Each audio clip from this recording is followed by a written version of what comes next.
আসসালামু আলাইকুম বন্ধুরা, আপনারা কেমন আছেন? আমি আলহামদুলিল্লাহ। আমি আজকে এখানে আটা নিলাম। আজকে আমার ময়দা নাই, তাই আটা নিলাম। 2 কাপ আটা দিয়ে আমি আলু পুরি বানাবো। আর 1 কাপ এই দিলাম, মোট 2 কাপ। এখন সুন্দর করে এর ভিতরে একটু এরকম করে এর ভিতরে লবণ মেখাই দেব। লবণ দিব হাফ চামচ লবণ দিলাম। লবণটা একটু হাত দিয়ে মাখাই নিই। এভাবে মাখাইয়ে নিতে হবে। এরপরে এখানে 3 টেবিল চামচ আমি রান্নার যে রেগুলার তেলটা আছে সেই তেলটা দিব। এখন এটা আবার হাত দিয়ে সুন্দর করে এরকম ঘষতে হবে।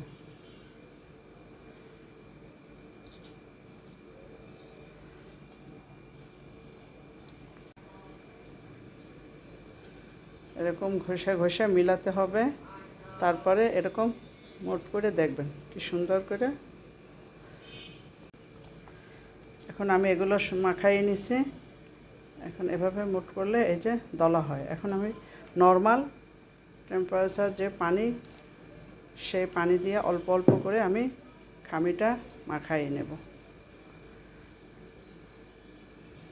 অল্প অল্প করে পানি দিতে হবে। যে পানিটা আমরা বাসায় নর্মাল খাই সেই পানিটা দিয়ে। আর একটু পানি লাগবে।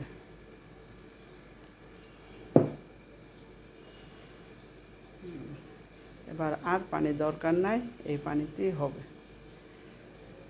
1 কাপ থেকে কতটুকু লাগলো? হাফ কাপ লাগলো। হাফ কাপ পানি লাগলো এখানে।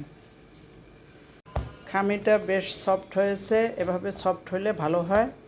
যখন আপনি পুরি সিঙ্গারা বানাবেন, সবই একই খামি, এই একই খামির ভিতরে সব কিছুই বানানো যাবে। পুরি সিঙ্গারা পরোটা। এখন আমি এটাকে সুন্দর করে ঢেকে রেখে দিব। অন্তত 2 ঘন্টা রেস্টে থাকুক, আমি তারপরে বানাবো। ঢেকে রেখে দিলাম 2 ঘন্টার জন্য। আলুটা ডলে নিছি আগে। এখন এদিকে মরিচটাও আমি ডলে নিচ্ছি। ভর্তা বানিয়েছি মরিচটা, এখন এগুলো সম্পূর্ণগুলো এটার ভিতরে দিয়ে দিব।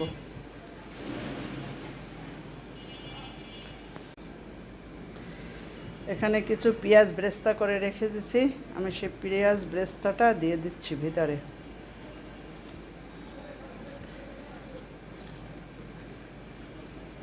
আলু যখন আমি সেদ্ধ দিচ্ছি তখন আলুর ভিতরে আমি লবণ দিয়ে দিচ্ছি। আমি একটু চেক করে দেখি যে লবণ লাগবে কি না। অল্প একটু লবণ দিলাম, কারণ আমি আগে যখন আলু সিদ্ধ করছি তখন আলুর ভিতরে দিয়ে দিয়েছিলাম। আমি এখানে কোনো সরিষার তেল দিব না, কারণ পুরির ভিতরে সরিষার তেল দিলে আমার কাছে ভালো লাগে না। তার জন্য আমি কোনো সরিষার তেল দেব না। যদি আপনারা চান দিতে পারেন।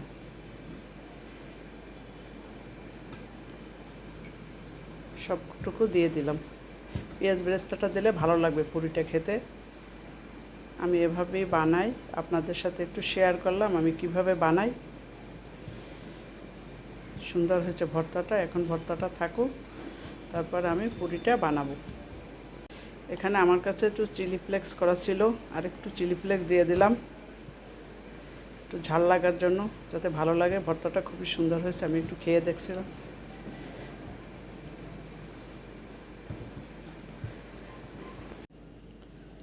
আমি এখানে একটা স্বাদে ম্যাজিক দিয়ে দিলাম। এই যে স্বাদে ম্যাজিকটা, টেস্টটা একটু বেশি লাগবে এর জন্য দিলাম। আপনারাও দিতেও পারেন, নাও দিতে পারেন। এটা স্বাদ লাগার জন্য দিলাম আর কি। মেখে দিলাম। এখন আমি 2 ঘন্টা হয়ে গেছে, আমি দেখে নিই আমার খামিটার কী অবস্থা। খামিটা দেখেন কতটা সফট হয়ে গেছে একবারে। এখন আমি পুরি বানাবো। এখান থেকে অল্প অল্প করে নিব। এই যে অল্প অল্প করে নিয়ে বানাবো।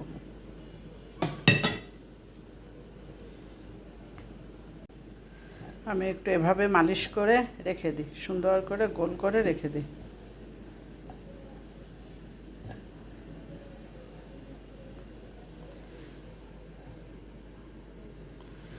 আমার এখানে গল্লা হচ্ছে কয়টা, 2টা 3টা 4টা 6টা হয়েছে।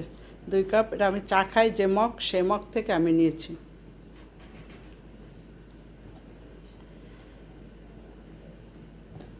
আমি কতখানি করে খামির দিয়েছি ভিতরে দেখেন। আলু পুরি যদি আলুর মতো না লাগে, আমি এভাবে সবগুলো আনবো।